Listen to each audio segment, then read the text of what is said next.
Good morning.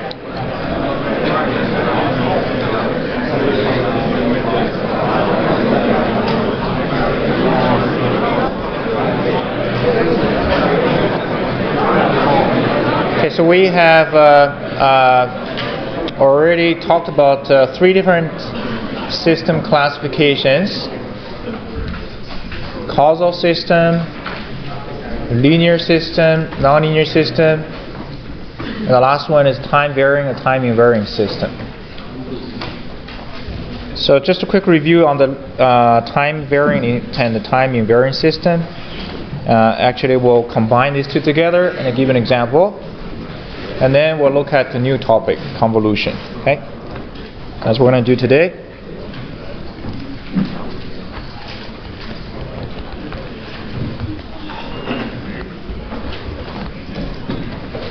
And if you recall that for a linear system, in order to determine whether it's linear or not, we can use either a separate additive property plus the homogeneous property, or we could use that superposition property.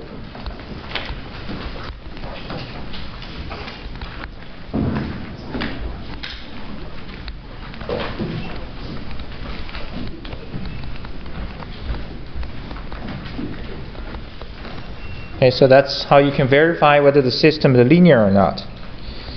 And for time invariant system,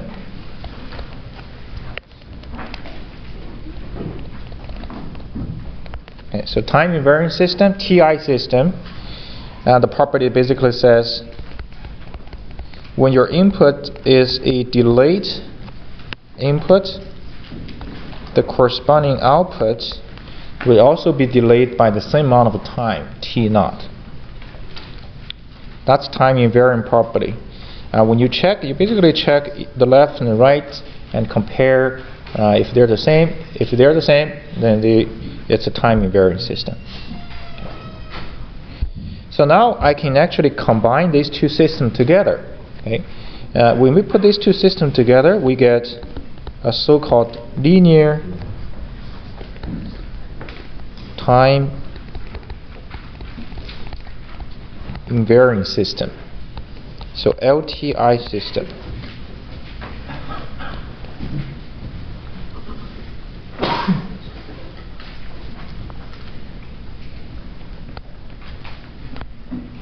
So LTI system. LTI system basically means it's just if this LTI if and only if the system satisfies both of the properties here.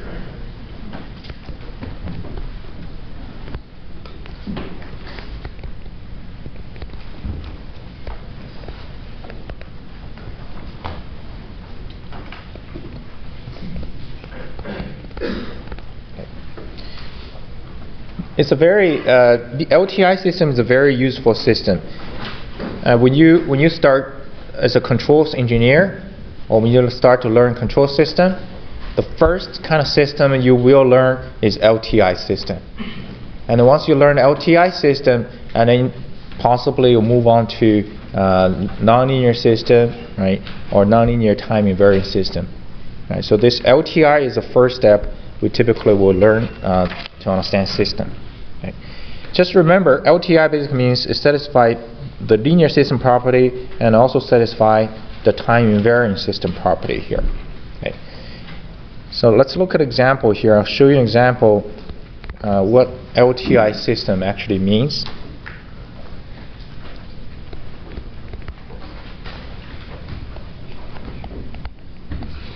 Let's say suppose we have an LTI system.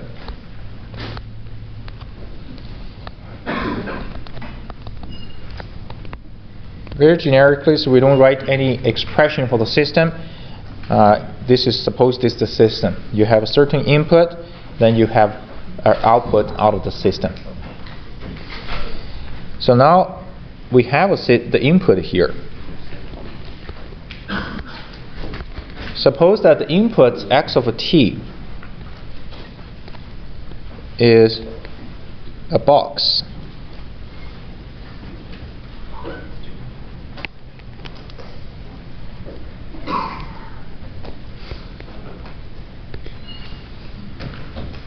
Okay, let's suppose this is your input x of t here.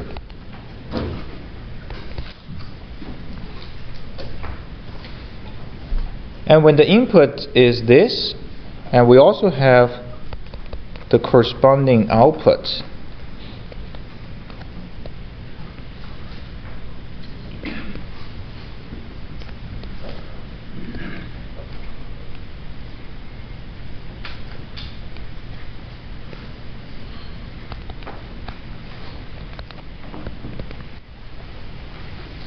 a box in, a triangle out. So that is the system, okay? And it's the LTI system. So here comes the question now. So now we're going to change the input. Okay?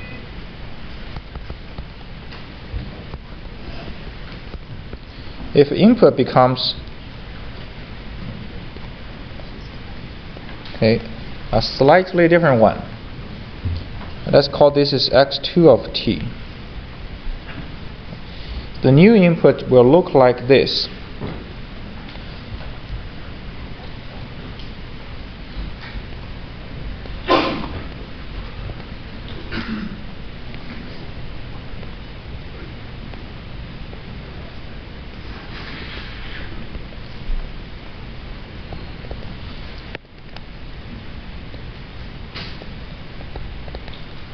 Okay, so this is the new input.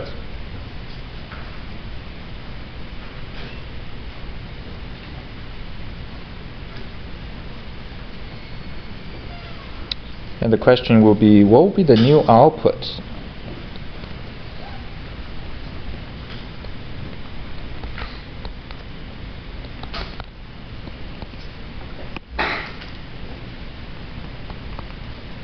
Okay.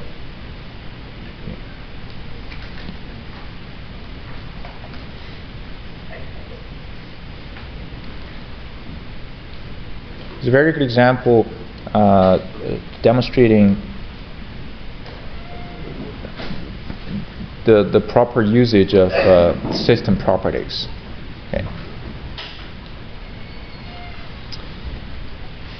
All right. So before we go into the output, of course, right? The logic one is, let's look at the input. Compare what is the difference between the new input and the original input. Okay. So my drawing is not very up to scale, but if I look at my new output, right?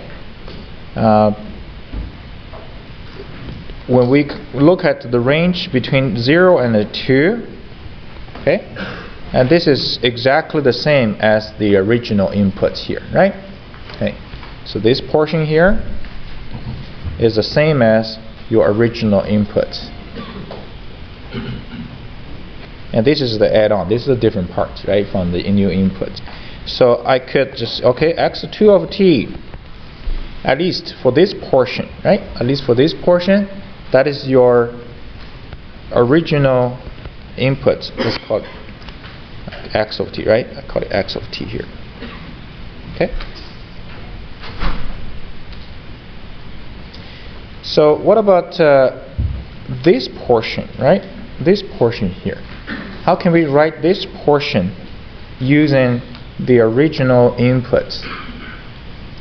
It's different for sure, right? But for this portion, let's see, if I actually mirror it up, okay? So this red part is the mirror of the bottom portion. And what is the relationship between this red part and original input? This red box here. Yes, it's shifted version, right? So this red portion is basically you're shifting this original to the right by how much? By 2. So this red one is x of t minus 2. Then what about the bottom portion now? So the bottom portion, this portion here must be what? Exactly, right? So now the x2 of t is basically this part, which is the original input, and plus, not plus, minus this x of t minus 2. Okay. And when you put this together, you get your x2 of t.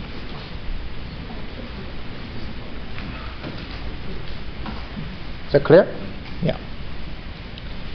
Okay, so once you get the new input, x2 of t now we can think about the output based on the given condition. The given condition says the system is LTI. Okay, LTI. LTI meaning linear time invariant. So if you look at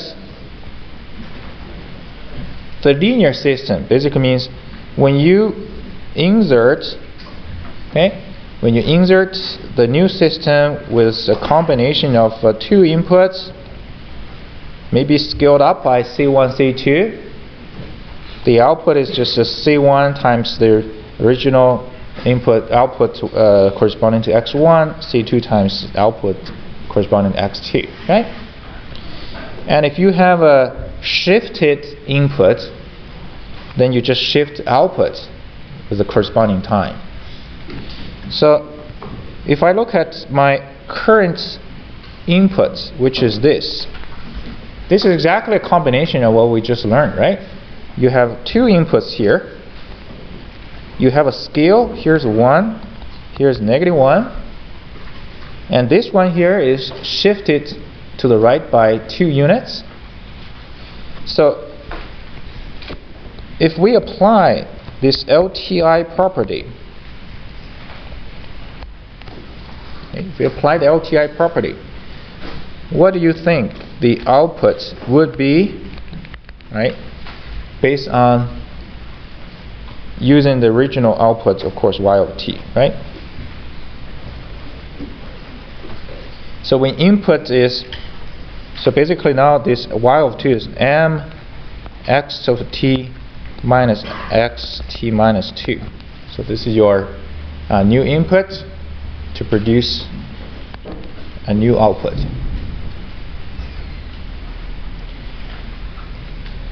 X of t, right? So this essentially you can write m x of t and minus m x of t minus 2.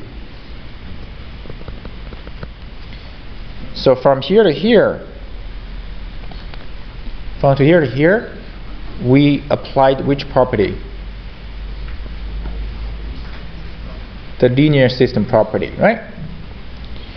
And now I can write this one as just y of t, because that's what the system will produce. And the next one here, we write it as t minus 2. So from here to here, it's the ti property. Okay. Yeah. So now you have your new output, which is y of t minus y of t minus 2.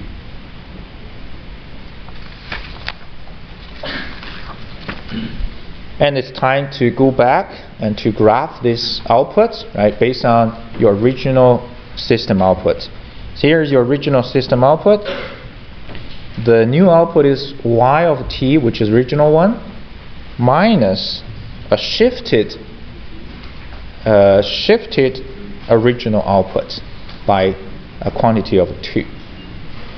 So first, maybe let's do the shifting. If I shift this to the right by 2, basically we have, this is going to be 4 now, right? So this red part is y of t minus 2. Then the new output is you have y of t here, that's exactly original one here, minus the red part, so the red part will flip downward,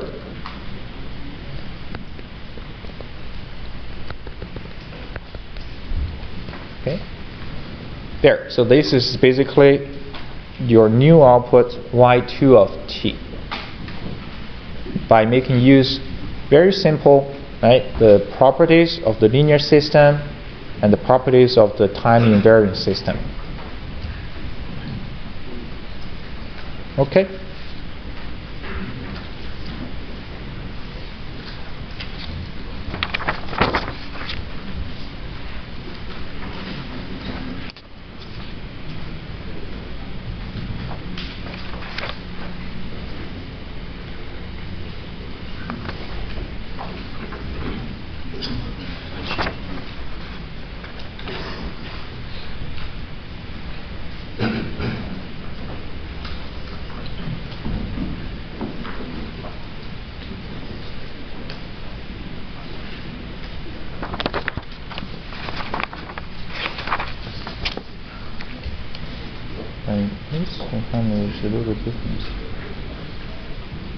Okay, yeah.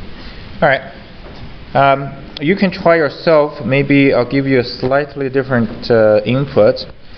What if the input is x3 of t? You can try yourself.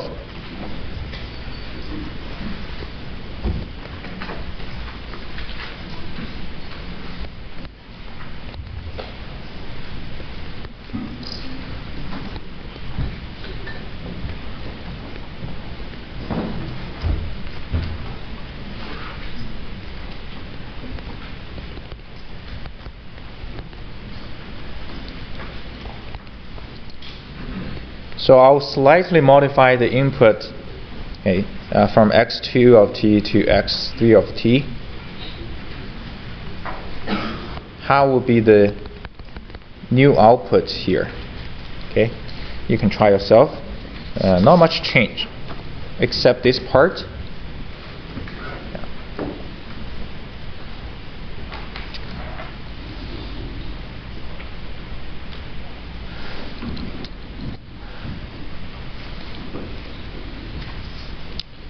Okay, so give it a try yourself, okay? Yeah.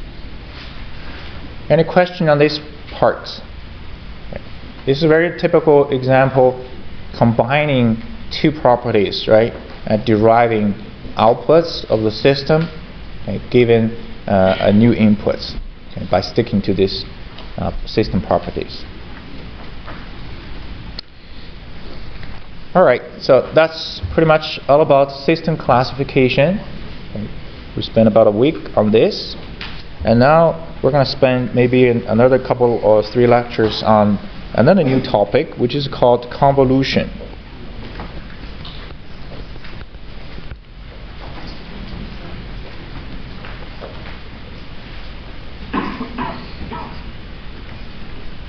So convolution is not an easy concept.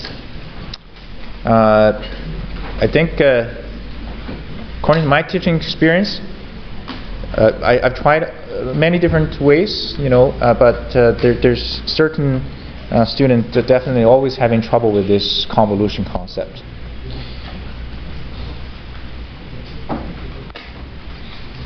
But bottom line is, okay, before we get into too much of a depth of what exactly does convolution do, and instead of giving you a very lay description of that, actually I can't. So I have to give you the rigorous definitions, the procedure doing convolution. After we get familiar with that, then maybe we can talk a little bit about applications of a convolution, right? Yeah. Now, first of all, why convolution?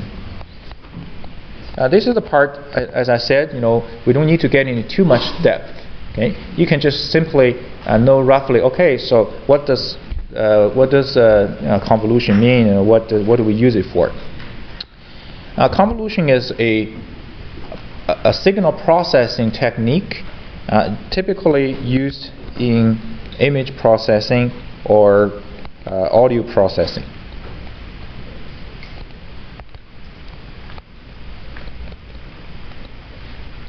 Okay. Now you see it a lot in image. Actually, in MATLAB, there's a function just basically called a convolution. Image processing means, let's say I have one face set here, I can convolute this face with itself. You actually produce another face. Maybe you can convolute this face with another one, another function, to produce a different face. So that's what we call image processing, right? Sometimes you do identification using your face. Okay. Now convolution is also very useful to the LTI system. That we're going to see that just later. Okay, we're not going into the details. And later we're going to learn another function called impulse function, and this impulse function together with the convolution will give us a so-called impulse response for the system. Okay. So those are two typical applications of convolution, right? But what is a convolution? And let's give you the definition in here, and you'll see what exactly it is. For two given causal signals, or we can call it functions. Okay. So let's call it f of t and g of t.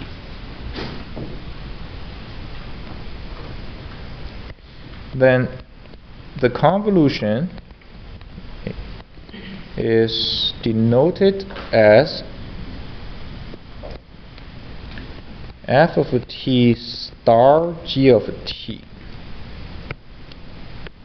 That's the operation. So when you see a star between these two functions, that basically means you are using the convolution operation. And specifically, the f of t star g of t is given by 0 to t f of tau g t minus tau d tau.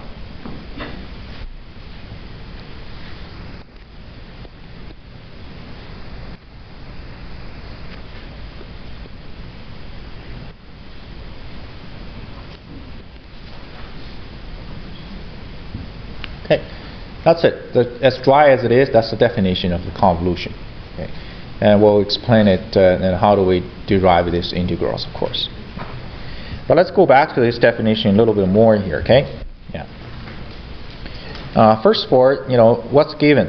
It says they're given as causal signals. So if you recall that, what is a causal signal?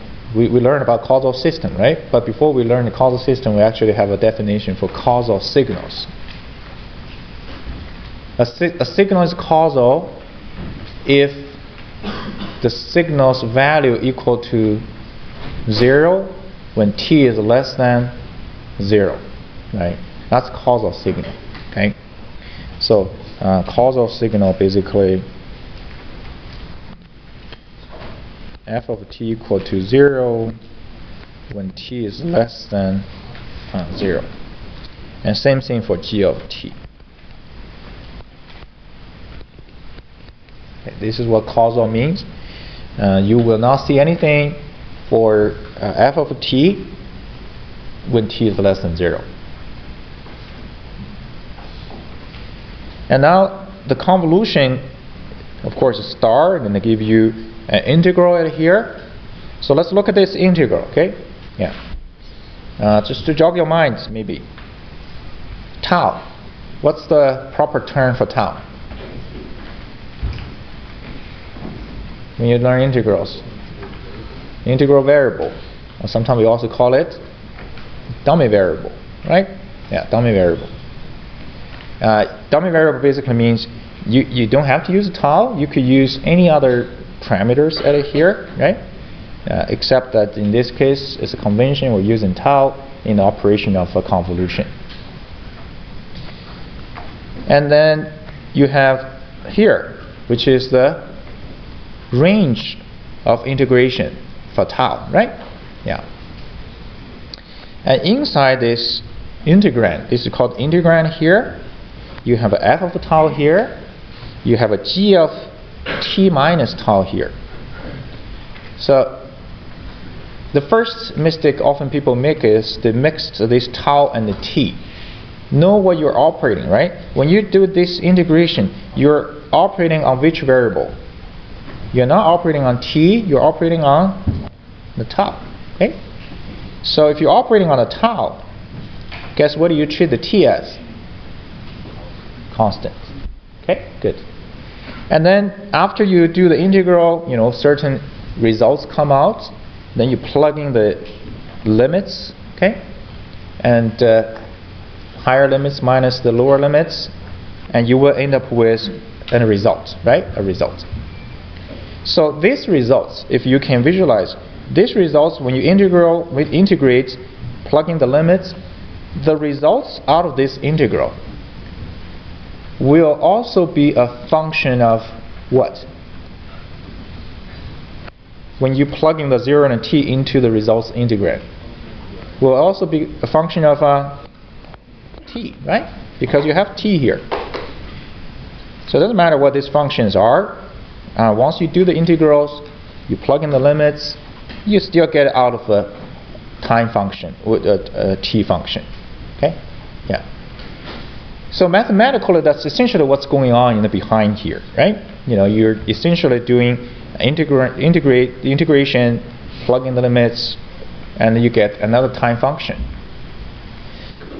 And that's the gist of signal processing. Signal processing basically, when you have original signal, you process it, you end up with a new signal, right? This is essentially like the new signal here. And essentially, you can have any kind of new signal processing. You can use, let's say, f of t time 2, you get a new signal, right? You can use f of t instead of a star, maybe time this g of t. You could do that. And then you get a new signal. But it just here, specifically, the convolution, what it does is, it's a star this guy and doing this set of integration operation, and then you get a new signal. Okay? Somehow this is kind of special, and it's useful, right? Yeah, I have no idea who first actually invented the convolution, but somehow this has proven to be a very useful operation in the signal processing. Okay? Yeah. Is that clear? Yeah. So now the idea is, let's dive into the actual operation or calculation of this integration at here. Okay. Yeah.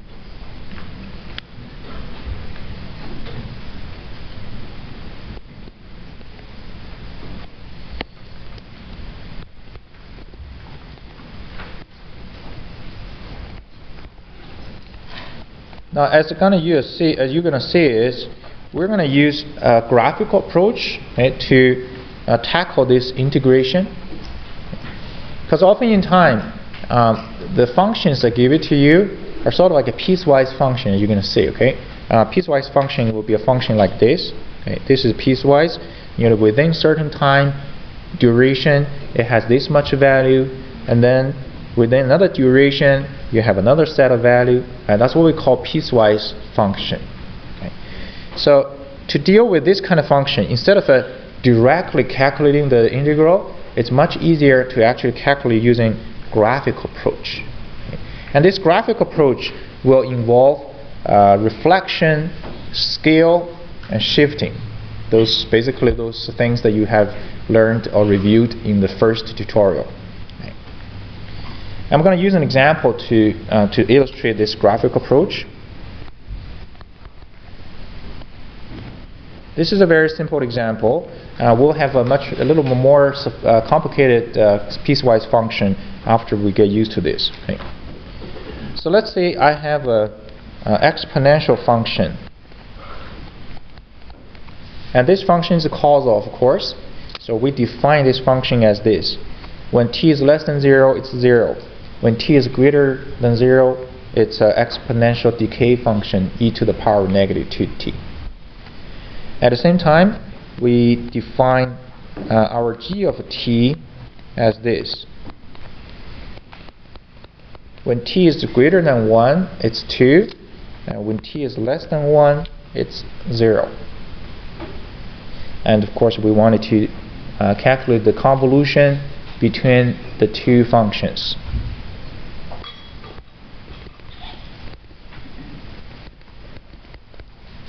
Okay.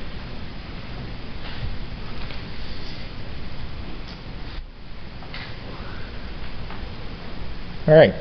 The first step, okay, before you even do any calculation, it's always useful to sketch the two functions. And this is the part, if you recall that in my first lecture, right, I do require that you should be able to sketch some of the very simple functions, including this exponential one here. Okay? So if I sketch this exponential function,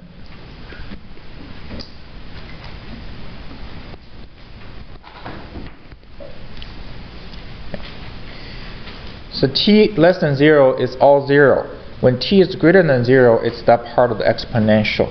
So you can find certain a particular point. For example, if I substitute t equal to 0 at here, this term equal to 1, right? So you can find 1 at here. That's when t is equal to 0. And then the nature of the function e to the power negative 2t is when t becomes infinitely large, this value will go to what value? 0, right? That's what we call exponential decay function. How fast it decays depends on this coefficients at here. So this is the part you don't have to be very accurate. You can just simply illustrate the idea of this exponential decay. Okay. Now g of t,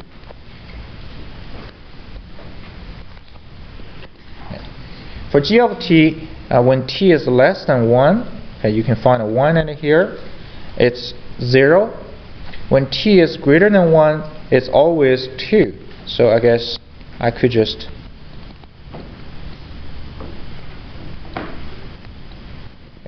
draw a constant straight line, okay, after the t equal to 1. Okay. I'm pointing to infinite to the right, and that's g of t. All right? Okay. Good. That's it. So that's the graph sketch of the two functions. If there's a little more complicated, you should still be able to sketch. Okay. Yeah. Here are the steps of the graphical approach. The steps. So the first step is determining the so-called the direction of convolution. So I'll explain what this means here. So you're convoluting f of t and g of t. Now, convolution basically means convolution is a property. You can reverse the order. Okay. That's called the commutative. You know, doesn't matter whether f convolute g or g convolute f. Okay. And the other part is when you're given two functions, I have written this as f and I have written this as g, right? But you could just write this as f. You could write that as g, which will make no difference at all. Okay.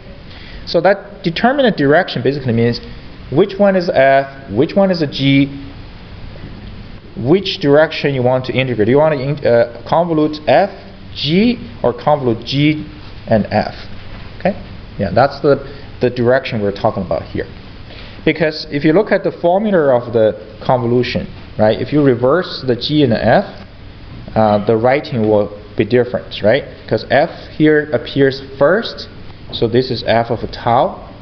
If g at here appears first, this should be g of tau, f of t minus tau, right? So that's the point. Okay. Now sometimes it does make a little bit difference when you pick the f and g properly. It does save yourself maybe a little bit of computation. Okay. But in basics, it doesn't make any difference at all. Okay. So I'm going to choose this as my f function, and this is my g function here. Yes. So if you yeah. No, it won't. Yeah.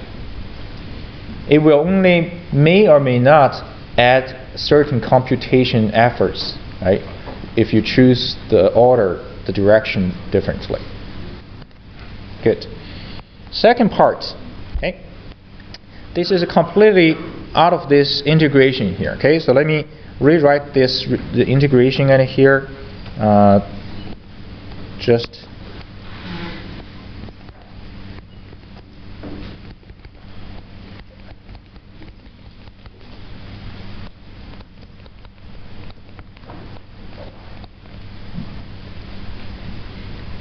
Okay, so this is your convolution formula, right?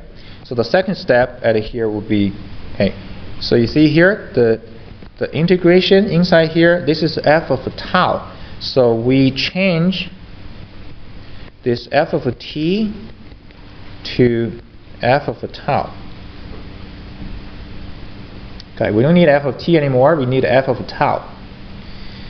And this is a g of t minus tau, right? This is g of t minus tau here. Let's draw this first. Let's draw this first. So once you change this now, your function becomes f of tau. So not much change. The only thing is just t to tau, right? The function itself is not really changing. It's still exponential function.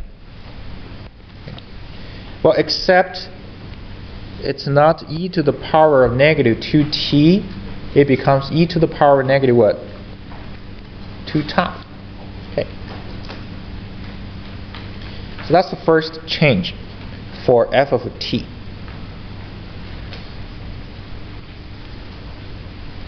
And the second change is this g of t minus tau here. So we need this graph. Okay, we need this graph here. How do I get this graph from original g of t, right? That's the point. So we need to get this graph from original g of t. So here's the steps for that. So to get g of t minus tau. Okay. So the steps is this. First, change g of t to g of tau.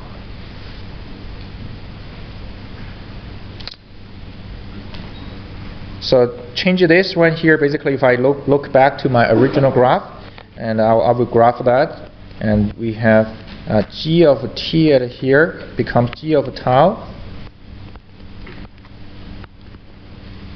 and nothing changed except the variable, right? When tau is greater than 1, it's 2. Okay, that's the first step. Okay, remember the idea is to get to here, okay? Remember to get to here. To get to here, another thing I need to remind you, if you recall that when you operate or manipulating this integration, the dominant variable is tau, and the t at here, now the t actually is being treated as a constant, right? Okay, good. So from here then, I will do the next step. Next step is we change from g of tau to g of negative tau. So g of tau to g of negative tau. Okay, so let me just write it a little bit more clear here. So next, g of tau to g of negative tau.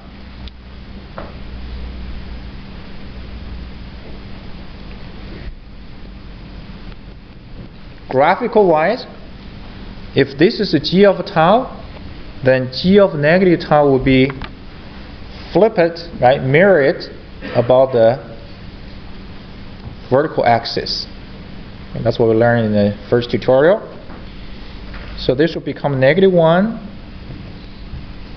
Then everything now pointing to the left side.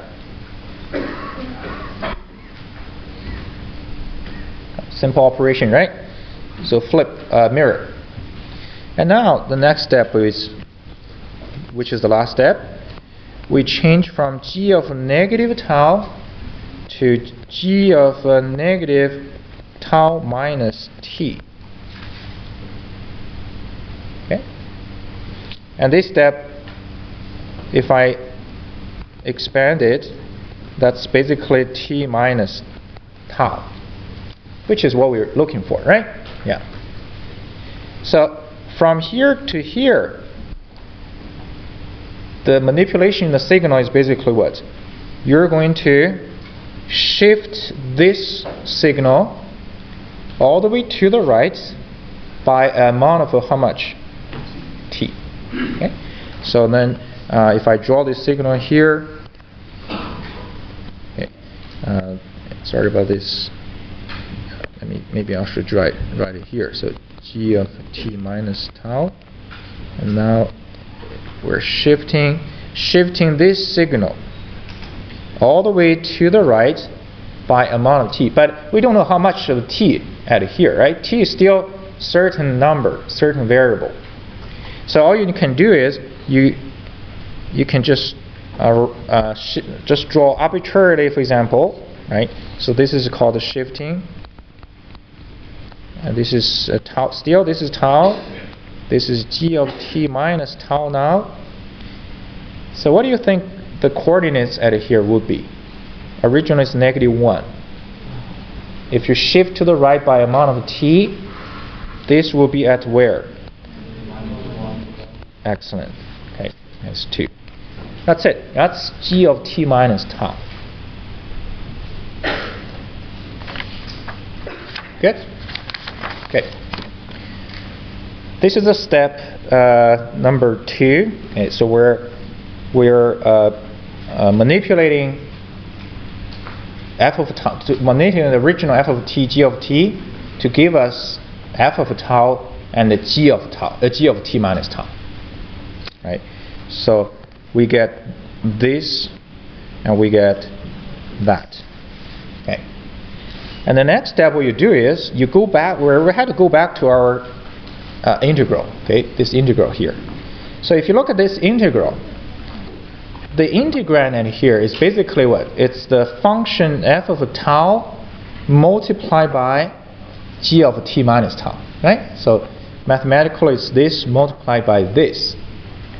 Since we're not doing algebraically, we're doing graphically. So instead of multiplying these two using two expressions, now this time we're going to multiply this graph with this graph here. That makes sense, right? So we're multiplying the two graphs together. Okay.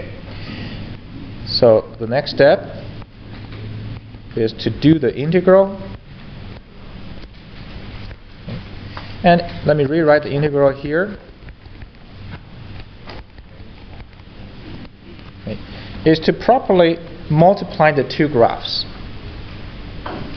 But before we multiply the two graphs, let me give you some specific numbers, okay, to give you an idea of what does the multiplication of the graph means, and what will be some special cases.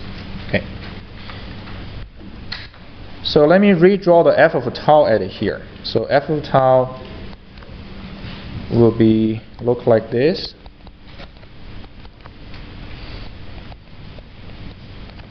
Okay. E to the power 2 tau. And the next one is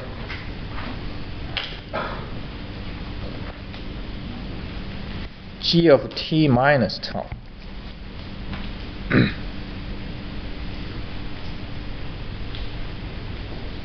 So I'm not gonna draw this yet. Let's go back to the g of t minus tau here. Okay. Yeah, this is the graph of g of t minus tau. If you look at this graph here, as I mentioned, how much is going to be shifted completely depends on the value of what? The t, right? So let's try a couple t first to give us a little bit of sense. If t equal to, let's say, 0.5, okay, if t is equal to 0.5, then where is it going to be? This is -1 plus t, so -1 plus 0.5, it's -0.5, right? So in other words, let's say use the red here. It's going to be here. Okay, that makes sense? If I use t equal to, let's say, 1.5. So if t equal to 1.5, it's the green one. Now this time, where does the graph look like? So -1 plus t will be 0.5 now. So the graph will look like the red one, so 0.5 at here. Okay? Yeah. So the idea is you're going to multiply the top graph with the bottom graph. Okay, so multiply the top with the bottom. So if I look at this t equal to 0.5, let's say if I multiply this graph with the red one, what do you think the multiplication results will be? Multiply this top with the red. Multiplication basically means you pick any point and multiply that point with this point, that point with this point. Zero. Exactly, it's a zero, right? Because when this is a t equal to 0.5, that graph is completely on the left side, and there's nothing on the left side here. It's always zero. So 0 times anything is still 0, and then there's nothing on the right side here. So anything times 0 is still 0. So it's still 0. If it's a 0, then integration is going to be 0, right? Yeah. So that basically tells you a little bit of information here. I probably should look at the range of this t value, right? Because for some range of t value, the integration is basically 0. But this guy here, let's say for 1.5, you end up with the shifting the green one at here, okay? Shifting green. So now you multiply the blue with the green. How do you multiply? Do you need to multiply everywhere, or you actually just have to multiply certain range? If you look at this blue and the green, do I need to worry about anything here? Do I need to worry about anything here? All we need to worry about is what? Between these two portions here. Because that is the portion for two non-zero values you can multiply with each other, right? And this is actually your integration limits, 0 to 0.5, right? Because you see, you're integrating from 0 to t, but this time you're not really integrating across everything.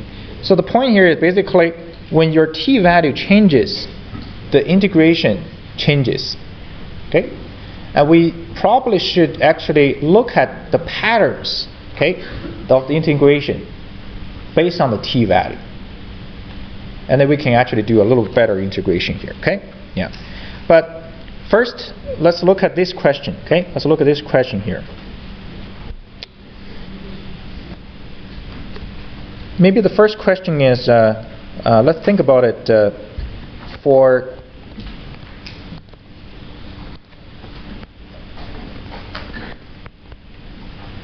what value of t the integral is not 0. Think about this first, right? So we just look at it, the different t value, 0.5, 1.5. Apparently when t is 0.5, the integral is 0. The convolution will be 0. So naturally we should ask yourself, starting from what value of t that we're not going to get a 0 integration anymore? Starting from when? Of course, starting from when the g of t minus tau started moving into the right side of the plane here, right? And basically the boundary is when it falls exactly on the black one edge. Okay, that's the boundary. That's the critical boundary. Okay. And when does that happen? When t equal to 1, right? When t equal to 1. So when t is greater than 1, you will have non-zero integrals essentially. Okay.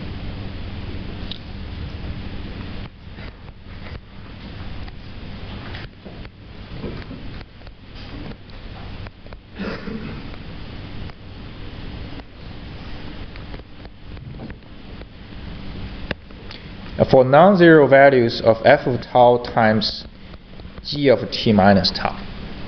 Okay? Yeah. When t is greater than 1, doesn't matter what t value is, you will have overlap between this curve and this curve. I'll summarize that. I think I'll finish that in the next lecture, the proper way of what do we do when t is greater than 1. Okay? Yeah. Any question? Yes.